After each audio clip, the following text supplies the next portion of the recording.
आज के धरना प्रदर्शन में बता रहे कि हमने जो उत्तराखंड में जो शुरुआत की थी ऋषिकेश के अंदर हुई थी, ऋषिकेश से शुरू की।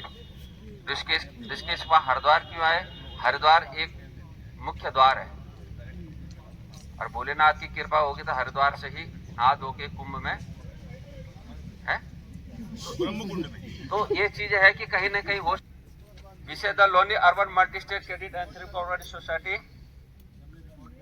द्वारा निवेशकों का धन न लौटाने, मुख्य संचालनकर्ता निवेशकों एवं अन्य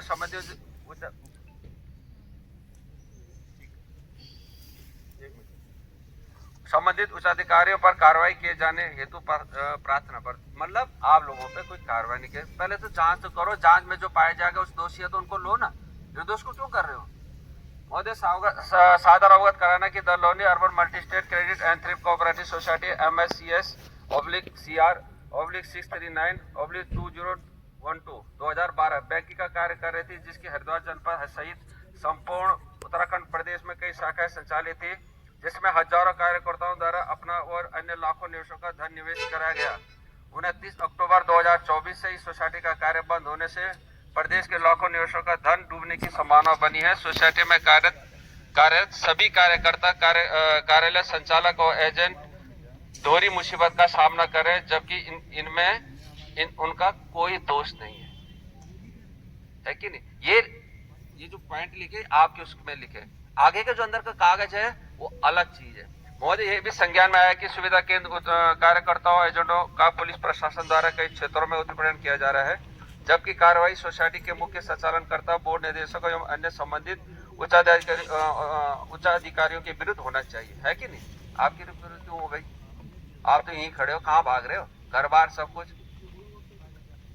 रिश्तेदार सब कुछ, परिवार यहाँ, तो आप तो यूं, तो अगर हमें पूछना है, किसी को भी पूछना है तो आप आइए ना, पूछ रहे, हमारी जांच करिए, हम मना कब कर रहे हैं?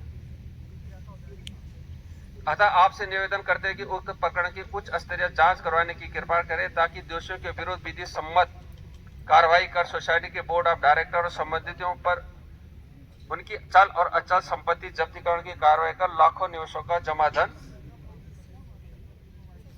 लंबित होने तक, जब तक जांच चल रही है, निर्दोष सुविधा केंद्र संचालकों का एजेंटों को उत्पीड़नात्मक कार्रवाई से उन्मुक्ति प्रदान करने की कृपा करें। जांच तो साथ साथ आप लोगों का उत्पीड़न न हो, आपको जो भी सहयोग चाहिए कानून के सहयोग के लिए हम लोग तैयार हैं। उन्होंने क्यों कहा? उन्होंने भरोसा करा है और आपने भरोसा सोसाइटी पे करा, और सोसाइटी के भरोसे पे आपने देखा हो कि पहले कृषि मंत्रालय में था, उसके बाद सहकारिता मंत्रालय में इसका रजिस्ट्रेशन है, और उत्तराखंड से भी इसको मिला है कि हाँ कुछ हमारी तरफ से ले जा भाई।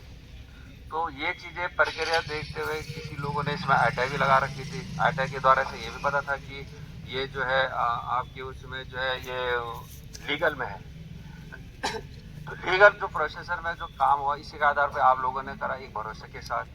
पर लेकिन आज ये विषय आ रहा है कि एजेंट सीपीओ के उसमें जो कस्टमर है वो बहुत वो कर रहे हैं, मतलब भाषा हो या कार्रवाई हो वो लगातार कर रहे हैं। हमारी तो एक प्रार्थना है कि अगर आपस में ही उलझते रहोगे तो आगे की लड़ाई कैसे लड़ोगे, है कि नहीं? अगर आगे की लड़ाई लड़नी है तो फिर तो आपको, जैसे आज यहाँ पे इतने लोग इकट्ठे हुए, आगे और लोग इकट्ठे होंगे, आपको तभी बुलाया जाएगा जब आपकी जरूरत पड़ेगी धरना प्रदर्शन।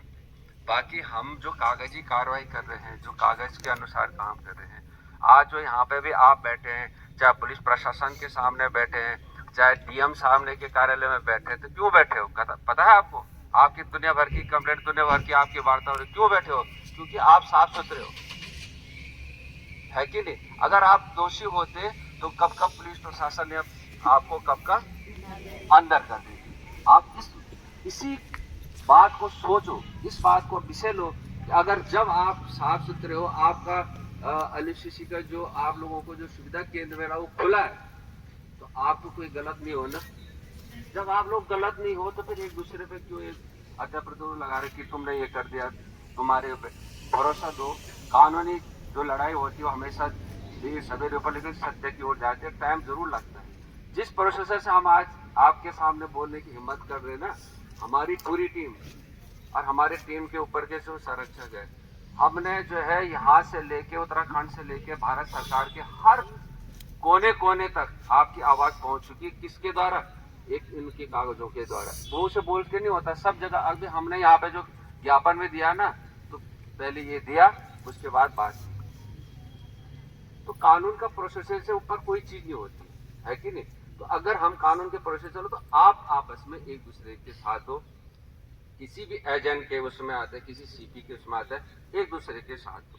क्योंकि आप अगर खड़े होंगे, आप उनको बताओगे। वैसे आपके संज्ञान में ये भी चीज आने लगी कि हमने जहां जहां लेटर लिखे, जहां जहां हमने सबसे पहले आप लोगों की सुरक्षा, आप लोगों की जो पीड़ है, उन लोगों को बताया कि भाई आप इनको, एक तो वैसे भी परेशान है, धन से तो वैसे परेशान है, घर के मानसिक टेंशन से वैसे परेशान है, पर लेकिन अब पुलिस भी परेशान करेगी तो क्या होगा? ये तो बहुत ज्यादा पीड़ा हो जाएगी। जो सब कहना नीचे, आप समझदार समझ सकते हो क्या होगा। पर लेकिन आपके बीच में इतना भी है कि आज के समय पे पुलिस भी जो है एफआईआर जल्दी से ले नहीं रही है कि नहीं? झूठ है, सच है? सही है।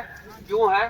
कि जितने कागज आज हमने पत्राचार कर रखे ना, उसका प्रभाव है। हमने कहा ना हमें टाइम दो, उसी टाइम के अनुसार हर जगह हम धरना प्रदर्शन से लेके जो कागजी कार्रवाई है ना, जब तक ये हम धरना प्रदर्शन करेंगे, क्योंकि आने वाले समय में देहरादून में आज स्वीकृति मिल जाएगी और देहरादून में भी एक बहुत बड़ा ज्ञापन के माध्यम से देंगे। हम धरना प्रदर्शन, एक रूल नियम होता है धरना प्रदर्शन करने के लिए कि हम डायरेक्ट धरनी या टेंट क्यों नहीं लगाते। पहले आप जिला स्तर से कहोगे ना कि सर ऐसी बात होगी, वो समझेंगे इस बात को कि हाँ वाकई में हुई, वो हमारी बात को आगे रखेंगे, आप लोगों की पीड़ा सबके आगे रखेंगे, और हम सीधा पहुंच जाएंगे ऊपर। वो बोलेगा भाई नीचे पूछा, हमने कहा नहीं, नीचे कुछ आपने दिया कि नहीं। ऐसा नहीं होता, हवाई फायर नहीं है कि नहीं? हम करते हैं कानून लेके, जो कानून कहता है कानून के अनुसार काम करते हैं, जो कानून भारत के संविधान में लिखा उसका अनुसार काम करते हैं। इसलिए कह रहे हैं कि आने वाले समय में हरिद्वार के बाद देहरादून का अन्य जिलों में भी ज्ञापन दिया जाएगा, क्योंकि ज्ञापन देने का काम अब शुरू हुआ। क्यों शुरू हुआ? इससे पहले हमने किसी को नहीं कहा कि हमने आपको कुछ कहा या नहीं दिया। हम सीधा आते ज्ञापन दे तो बोलते हैं भाई पहले कंप्लेंट तो लिख, जैसे पुलिस कहते हैं ना, कंप्लेंट लिखो, कहते हैं